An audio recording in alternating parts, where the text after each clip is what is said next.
Cameroun à la Côte d'Ivoire en passant par le Sénégal, de plus en plus de projets visent à doter l'Afrique de data centers et d'un cloud africain. Cela doit permettre au continent de mieux gérer ses données comme son environnement. Et pourquoi pas une intelligence africaine made in Africa?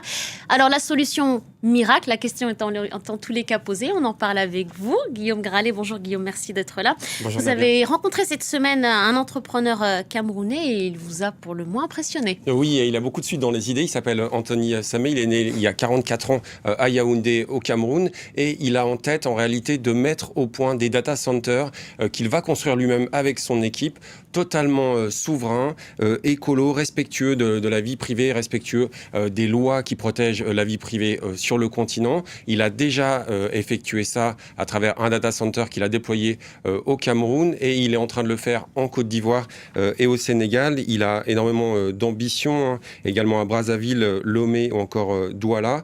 Et ce que je trouve très intéressant chez cet entrepreneur africain qui a été formé à Télécom Paris, qui est passé par Microsoft, SAP ou encore IBM, eh bien, c'est qu'il a beaucoup d'ambition pour le continent. Je vous propose de l'écouter, Navia.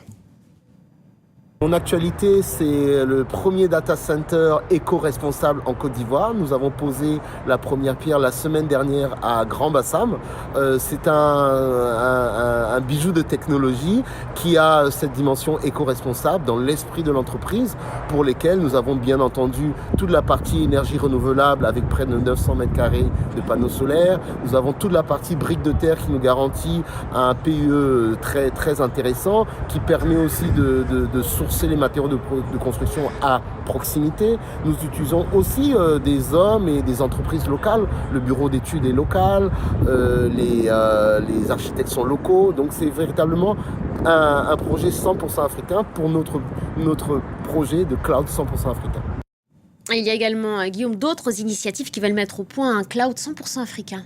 Oui, et on doit cette initiative cette fois-ci à Ange Kagou Diagou, qui est le PDG de New Digital Africa, que l'on voit en ce moment à l'écran. Et lui, ce qui est très intéressant, donc il a été formé de son côté au Maroc et au Québec, à l'UQAM notamment, et il s'est allié avec un acteur français qui s'appelle Clever Cloud pour mettre en place des data centers, cette fois-ci de plus en plus intelligents, c'est-à-dire qu'on ne se limite pas à l'infrastructure, mais on va mettre en place des installations qui vont résister notamment aux cyberattaques, mais surtout extrêmement souveraines, puisque les deux acteurs veulent déployer petit à petit leur data center à la fois au Sénégal, au Togo, au Bénin ou encore au Cameroun et au Mali. Et ce qui est très intéressant, effectivement, c'est le côté on veut avoir nos propres data centers pour ne pas dépendre uniquement des Américains.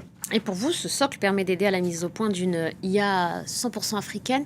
Oui, c'est ça que je trouve très intéressant. On en a déjà parlé plusieurs fois ensemble, Nabia, à travers différentes initiatives, notamment l'initiative Indaba, qui signifie rassemblement, qui se retrouve très régulièrement en Afrique. Mais là, il y a une initiative, cette fois-ci sénégalaise, qui s'appelle Andakia. .ai. Andakia, ça veut dire ci-dessous, en Wolof, ça veut dire qu'on veut se passer finalement du sous-titrage en permettant d'avoir accès à un chatbot qui va vous permettre de répondre à différentes questions du quotidien. Ça peut vous permettre, par exemple, de réserver, de poser des questions, comme le fait la dame à l'écran, dans toutes sortes de langues. Ça sera bien sûr bientôt disponible en Yoruba, en Lingala, en Bambara ou encore en Peul. Et des questions du quotidien, on pourra pouvoir aussi réserver un taxi lorsqu'on est chez le coiffeur, lorsqu'on le voit là, chez la dame à l'écran.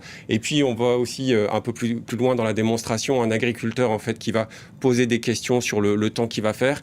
Et ça peut être très utile, c'est-à-dire qu'il n'y a plus besoin d'être uniquement en anglais et en français. Et ça rejoint une initiative à la fois de Meta, d'OpenAI et d'Orange qui veut petit à petit, parce que pour l'instant, il y a uniquement 2,3%, moins de 2%, moins de 2,5% pardon, du contenu disponible sur l'intelligence artificielle qui s'appuie sur les langues africaines. C'est vraiment dommage puisqu'il y en a plus de 2000, vous savez, qui sont disponibles.